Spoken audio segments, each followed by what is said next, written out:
Hello guys, तो आज हम पढ़ने वाले हैं एक बहुत ही इंपॉर्टेंट इफेक्ट जिसका नाम है पेरोक्साइड इफेक्ट। इसको हम एंटी मार्कोनिकॉफ रूल भी बोलते हैं। तो आइए समझते हैं इसके अंदर क्या होता है। तो देखिए, यहाँ पे हमने लिया है एक एल्कीन। ये जो एल्कीन है इसका नाम है प्रोपीन। अब इस प्रोपीन में हमने HBr का एडिशन किया। बस ध्यान दीजिए, इस HBr के साथ हमने यहाँ पे H2O2 यानी पेरोक्साइड का भी यूज़ किया है। अब आपको मार्कोनिकॉफ रूल पता होगा। मार्कोनिकॉफ रूल के हिसाब से जो ये इलेक्ट्रोफिलिक हाइड्रोजन होता है ये उस कार्बन पे जाके जुड़ता है जिस पे हाइड्रोजन एटम ज़्यादा होते हैं। तो यानी ये हाइड्रोजन एटम मार्कोनिकॉफ रूल के हिसाब से इस कार्बन पे जुड़ना चाहिए। लेकिन जब हम यहाँ पे पेरोक्साइड का यूज़ करते हैं तो ऐसे केस में यही हाइड्रोजन उस कार्बन से जुड़ता है जहाँ पे नंबर ऑफ हाइड्रोजन लेस होते हैं। यानी यहाँ पे मार्कोनिकॉफ रूल से एग्जैक्टली रिवर्स होता है। तो यहाँ पे बन जाता है, ये पाई बॉन्ड ब्रेक होता है। पाई बॉन्ड ब्रेक होने के बाद ये जो हाइड्रोजन एटम है वो यहाँ आके CH को CH2 में कन्वर्ट करता है और दूसरे कार्बन पे ब्रोमीन एटम जुड़ जाता है। यानी एग्जैक्टली रिवर्स हो जाता है। तो यहाँ पे पेरोक्साइड के प्रेजेंस में ऐसा क्या होता है कि एंटी मार्कोनिकॉफ रूल फॉलो हुआ, यही अपने को अच्छे से समझना है। तो देखिए, यहाँ पे HBr है, पेरोक्साइड है। अब उसके अलावा नॉर्मली ये रिएक्शन हाई टेम्परेचर या लाइट की प्रेजेंस में की जाती है। ये जो पेरोक्साइड होता है इसको हम इनिशिएटर भी बोलते हैं। ये रिएक्शन को स्टार्ट करने के लिए, रेडिकल बनाने के लिए बहुत यूज़ होता है। तो अब यहाँ पे 3 तरह के स्टेप होते हैं जिसमें 2 स्टेप सबसे इंपॉर्टेंट, 2 टाइप के स्टेप। सबसे पहले टाइप के जो स्टेप्स होते हैं उनको बोलते हैं chain initiation step. The first type of steps are chain initiation, यानी यहाँ से रिएक्शन स्टार्ट होगी। अब रेडिकल बनने के लिए हमने यहाँ पे रेडिकल बनाने के लिए लिया है पेरोक्साइड, जो H2O2 के अलावा कोई और भी हम ले सकते हैं। यहाँ पे O और O के बीच में लोन पे रिपल्शन काफ़ी होने की वजह से पहले से ही दोनों ऑक्सीजन एटम्स में लड़ाई है, तो उसका फ़ायदा उठाया जाएगा। तो अब यहाँ पे फोटोन आएगा ऐसे लहराते हुए स्टाइल से और यहाँ पे इस बॉन्ड पे जाके गिरेगा। अब यहाँ पे जब एनर्जी इसको मिलेगी, वाइब्रेशंस होंगे, तो बॉन्ड ब्रेक होगा। तो एक इलेक्ट्रॉन इस O के पास जाएगा और एक इलेक्ट्रॉन इस O के पास जाएगा, जिससे यहाँ बन जाएंगे 2 यूनिट OH रेडिकल। ऑक्सीजन पे इस तरह से डॉट बन जाएगा। अब ये रेडिकल जो है ये स्टार्ट हो गया है, ये बन गया है, ये बहुत ही रिएक्टिव है, आगे रिएक्शन को बढ़ाएगा। तो ये जो OH रेडिकल है ये अब HBr के साथ कंबाइन करेगा। अब ये जब HBr के साथ कंबाइन करेगा तो यहाँ बन जाएगा, यहाँ जनरेट हो जाएगा Br रेडिकल। ये सबसे इम्पॉर्टेंट बात है। अब ये कैसे जनरेट होगा, तो देखिए, ये रेडिकल जो होता है या तो ये ब्रोमीन के साथ बॉन्ड बनाएगा या ये हाइड्रोजन एटम के साथ बॉन्ड बनाएगा। ठीक है। अब लेट अस अज्यूम एक बार के लिए कि ये हाइड्रोजन के साथ बॉन्ड बनाता है। अब बॉन्ड बनाने के लिए 2 इलेक्ट्रॉन चाहिए होते हैं। O के पास 1 इलेक्ट्रॉन तो है, लेकिन हाइड्रोजन के पास अभी कंबाइंड फॉर्म में इलेक्ट्रॉन है, तो इसको भी अपने हिस्से का 1 इलेक्ट्रॉन देना पड़ेगा। तो हमें ये बॉन्ड तोड़ना पड़ेगा। तो 1 इलेक्ट्रॉन हमने H को दिया, 1 इलेक्ट्रॉन ब्रोमीन को दिया। अब पॉसिबिलिटी क्या हो सकती है, ऑक्सीजन H के साथ अपना इलेक्ट्रॉन शेयर कर सकता है या ऑक्सीजन अपना इलेक्ट्रॉन ब्रोमीन के साथ भी शेयर कर सकता है। अगर ऑक्सीजन अपना इलेक्ट्रॉन H के साथ शेयर करेगा तो यहाँ H2O बन जाएगा और Br रेडिकल बनेगा। और अगर ये ब्रोमीन के साथ इलेक्ट्रॉन शेयर करता है तो यहाँ बन सकता है HOBr प्लस बन सकता है H रेडिकल। लेकिन point is that H radical is highly unstable, क्योंकि हाइड्रोजन बेचारे के पास 1 ही इलेक्ट्रॉन रह जाएगा। सो इसीलिए ये बनना पॉसिबल नहीं है।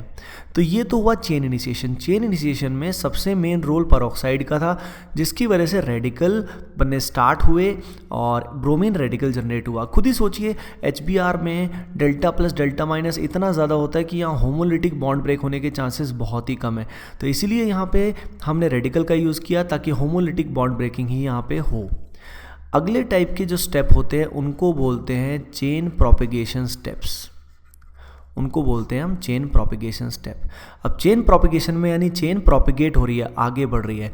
अब रियल खेल आया है। अब एल्कीन के साथ ये जो ब्रोमीन रेडिकल जनरेट हुआ है इसका रिएक्शन होगा।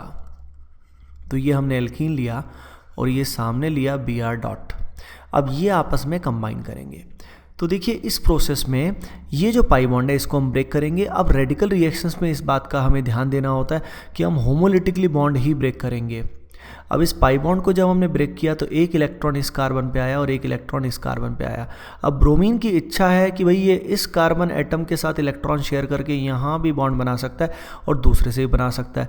अगर यहाँ सिग्मा बॉन्ड बनेगा तो इस कार्बन की वैलेंसी फ्री होगी और अगर वहाँ ब्रोमीन आएगा तो इस कार्बन पे रेडिकल आएगा। तो दोनों पॉसिबिलिटी कंसिडर करते हैं। सबसे पहले केस में हमने एज्यूम किया कि यहाँ बॉन्ड बन गया, अगर यहाँ बॉन्ड बन गया तो यहाँ इलेक्ट्रॉन आ जाएगा और यहाँ बन जाएगा CH2Br।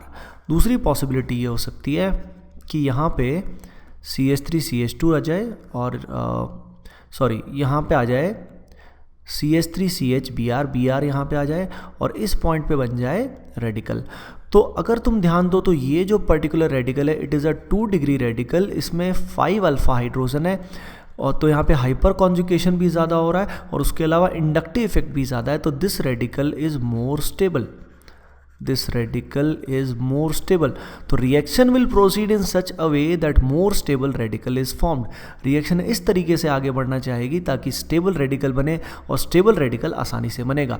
यही वो स्टेप है, यही वो वजह है जिस कारण यहाँ पे क्या हो रहा है, एंटी मार्कोनिकॉफ रूल फॉलो हो रहा है, क्योंकि ब्रोमीन देखिए इस पर्टिकुलर टर्मिनल कार्बन पे आ चुका है तो इस कार्बन पे रेडिकल बन गया। अब फाइनली हम क्या करेंगे, ये जो रेडिकल है यानी ये जो कार्बन है जिसकी वैलेंसी फ्री है, इसकी वैलेंसी को हम सेटिस्फाई करेंगे in the presence of HBr। HBr के साथ इसकी रिएक्शन होगी। अगेन जैसा कि आप जानते हैं H रेडिकल यहाँ पे फॉर्म होगा नहीं, तो जब यहाँ पे ऐसे बॉन्ड ब्रेक करेंगे तो ये जो रेडिकल है ये H के साथ बॉन्ड बनाएगा और Br रेडिकल जनरेट होगा। तो यहाँ बन जाएगा CH3CH2, उसके अलावा यहाँ बन जाएगा CH2Br। इस तरीके से यहाँ एंटी मार्कोनिकॉफ रूल फॉलो होगा, प्लस Br डॉट यहाँ पे जनरेट हो जाएगा। अब इससे प्रूव होता है कि हमको यहाँ पे पेरोक्साइड की रिक्वायरमेंट बार बार नहीं पड़ेगी इनिशिएट करने के लिए, हमें इसे ट्रेसेस अमाउंट में ही लेना पड़ेगा, क्योंकि जो Br रेडिकल यहाँ पे फॉर्म हुआ वो दोबारा से चेन प्रोपिगेशन में यूज़ हो सकता है। ऐसे स्टेप्स को हम बोलते हैं self perpetuating step, self propagation यहाँ पे हो सकती है। एक और बात ध्यान रखने की यहाँ पे है कि ये पेरोक्साइड इफेक्ट HBr की प्रेजेंस में ही होता है। अगर यहाँ पे मैं HCl लूँगा या HI लूँगा तो रिएक्शन पॉसिबल नहीं होगी। द रीज़न इज़ जब मैं HCl यहाँ पे लूँगा तो यहाँ जो कार्बन और जैसे यहाँ पे ब्रोमीन का बॉन्ड बना है उसी तरह से यहाँ पे कार्बन और क्लोरीन का बनेगा, तो कार्बन क्लोरीन का बॉन्ड स्ट्रॉन्ग बनेगा, तो ये जो पर्टिकुलर स्टेप है ये इसका डेल्टा H हो जाएगा नेगेटिव, यानी दैट विल बी एक्सोथर्मिक। तो ये बहुत अच्छी बात है, एक्सोथर्मिक होना चाहिए, एनर्जी रिलीज होनी चाहिए। लेकिन दूसरे केस में जैसे यहाँ पे HBr का बॉन्ड तोड़ा तो वहाँ पे हमें तोड़ना पड़ेगा HCl का, जिसके लिए एनर्जी हमें ज़्यादा देनी पड़ेगी। तो ये वाला स्टेप क्या हो जाएगा, इसका डेल्टा H हो जाएगा पॉजिटिव, यानी दैट विल बी एंडोथर्मिक। तो इस वजह से HCl में एंटी मार्कोनिकॉफ रूल फॉलो नहीं होगा। सिमिलरली HI में अगर हम देखें तो पहले स्टेप में डेल्टा H पॉजिटिव हो जाएगा और दूसरे में नेगेटिव हो जाएगा, क्योंकि यहाँ पे पहले में पॉजिटिव क्यों हो जाएगा, क्योंकि यहाँ पे क्योंकि यहाँ जो बॉन्ड बनेगा वो कार्बन और आयोडीन का होगा, which will be a very weak bond. Carbon का 2p ऑर्बिटल है, आयोडीन जो है ये 5 सीरीज़ का है, तो और बहुत ही वीक बॉन्ड बनेगा। तो कहा जाता है HCl HI will not show peroxide effect anti Markovnikov rule because one of the step is endothermic. इन दोनों में से एक स्टेप क्या होता है, एंडोथर्मिक होता है। इसके बाद जो स्टेप्स होते हैं उनको बोलते हैं chain termination. Chain termination steps जो होते हैं उनमें जो भी रेडिकल ऊपर बने हैं वो वेरियस फॉर्म में कंबाइन कर सकते हैं, और ये स्टेप ज़्यादा इंपॉर्टेंट नहीं होते, इनके बारे में हम ज़्यादा ना सोचें तो बहुत अच्छा रहेगा। डाउट स्टूडेंट्स को इसमें इस तरह के आ जाते हैं कि यहाँ पे जैसे फॉर एग्जांपल ये रेडिकल बन गया तो इसने HBr के साथ ही क्यों कंबाइन किया, इस रेडिकल ने ऊपर OH के साथ क्यों नहीं कंबाइन कर लिया, या इस रेडिकल ने ब्रोमीन जो रेडिकल जनरेट हुआ था उसके साथ क्यों नहीं कंबाइन कर लिया। तो पॉइंट इज़ दैट यहाँ पे जो HBr होता है ये अच्छी खासी क्वांटिटी में अवेलेबल होता है, और जो Br रेडिकल होता है ये बनना जस्ट शुरू होता है। तो बाकी सब रेडिकल्स की क्वांटिटी कम होने की वजह से इस पर्टिकुलर स्पीसी की रिएक्शन HBr के साथ ही होने के चांसेस ज़्यादा है। तो गाइज इसके प्रॉब्लम्स आप इजीली सॉल्व कर सकते हैं। जैसे फॉर एग्जांपल मान लीजिए आपके पास ऐसा कुछ आ जाए और यहाँ पे हम HBr डाल देते हैं in the presence of peroxide. Peroxide का जनरल फार्मूला R2O2 होता है।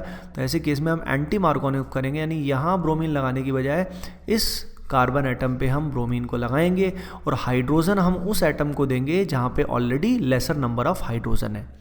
ओके, इसके अलावा फॉर एग्जांपल हमारे पास आ जाता है कुछ ऐसा एल्कीन, और इसमें अगर हम HBr R2O2 लेंगे तो ऐसे केस में यहाँ पे ब्रोमीन आएगा और यहाँ पे 4 पॉसिबल प्रोडक्ट्स आएंगे, क्योंकि यहाँ पे 2 नए कायरल सेंटर जनरेट हुए हैं जिनकी स्टीरियोकेमिस्ट्री पॉसिबल हो सकती है।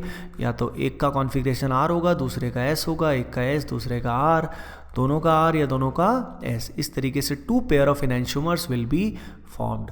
लेकिन अगर यही काम हम करेंगे HCl एंड पेरोक्साइड में, तो ध्यान रखिए यहाँ पे कैटायनिक मैकेनिज्म जो होता है मार्कोनिकॉफ रूल ही फॉलो होगा और इस पॉइंट पे ही क्लोरीन का जुड़ाव होगा।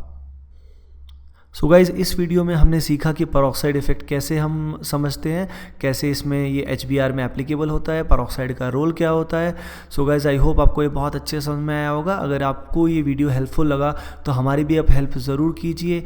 एनी टाइम पढ़ाई एकेडमी का फेसबुक का लिंक इस पेज के इस वीडियो के डिस्क्रिप्शन में गिवन है, तो प्लीज़ उस पेज को आप ओपन करें, लाइक करें और एक ऑनेस्ट रेटिंग ज़रूर हमें दें ताकि हम ज़्यादा बड़ी ऑडियंस तक पहुंच पाएँ। Okay guys, wish you best of luck, bye bye.